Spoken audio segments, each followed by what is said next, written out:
I was never the jealous type. In fact, I was proud of how much I trusted her.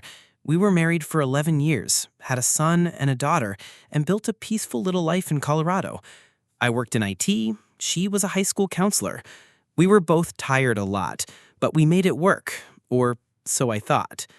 She always kept a journal, something she said helped her manage stress, something private, just for her. I respected that. Until the day I didn't. She was out with her friends on a weekend trip. I stayed home with the kids. Our daughter had a stomach bug and was up all night. Around 3 a.m., I went into our closet looking for fresh bed sheets. I knocked over a shoebox, and out came a small, red leather notebook, the kind she always wrote in. I never meant to read it.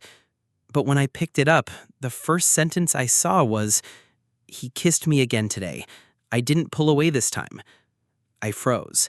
I sat on the floor in that dark closet for an hour, reading through pages and pages. It wasn't a single mistake. It was months of meetings, sneaking around, excuses built on excuses. He was a teacher at her school, younger, newer, flirtatious, married too. She wrote how he made her feel like a woman again, how our home felt like a trap, how she loved me but wasn't in love with me. The next day, I took the kids to my sister's place and waited for her to return from her trip. When she walked in smiling, I simply handed her the notebook. I didn't say anything. I just left the room. She cried. She screamed. She tried to explain. She begged me not to tell anyone, especially not our children. She said it meant nothing, that it was just a fantasy. But the entries told the truth. Some were detailed. Names, dates, desires, even plans. How she wished she had the courage to leave. She didn't even deny it. She just looked defeated and asked me what I wanted to do. I didn't have an answer. I wanted to burn everything. Instead, I asked for space. I moved into a rental a few blocks away. She stayed in the house with the kids. We told them Daddy had to work nights. I started therapy. I cried in parking lots. I called her less and less. I felt like I had been erased, not just from her life, but from my own. But then something happened. She didn't stop writing in the journal, and I know this because she started leaving it out, like she wanted me to read it.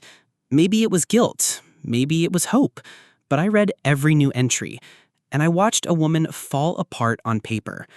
She wrote about how she hated herself, how she missed me even though she was the one who betrayed me, how the other man had ghosted her after she confessed she might leave me, how he wasn't serious, how he ran the second it got real. She wrote about sitting at the dinner table alone with the kids and crying in the pantry so they wouldn't see.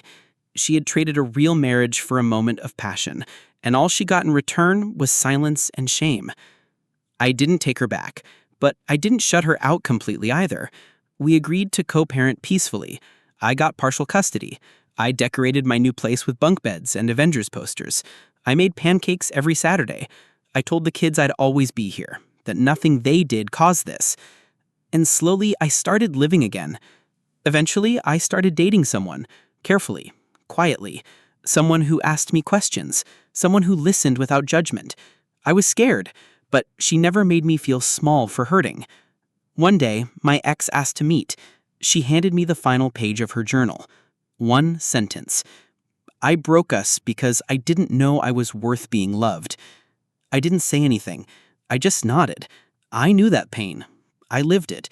But I didn't own her pain anymore. I had mine. I had my healing. And I had my kids, who still ran to hug me at every drop-off. This isn't a story about forgiveness. It's a story about rediscovering yourself after betrayal and realizing that no matter who walks away, you're still whole.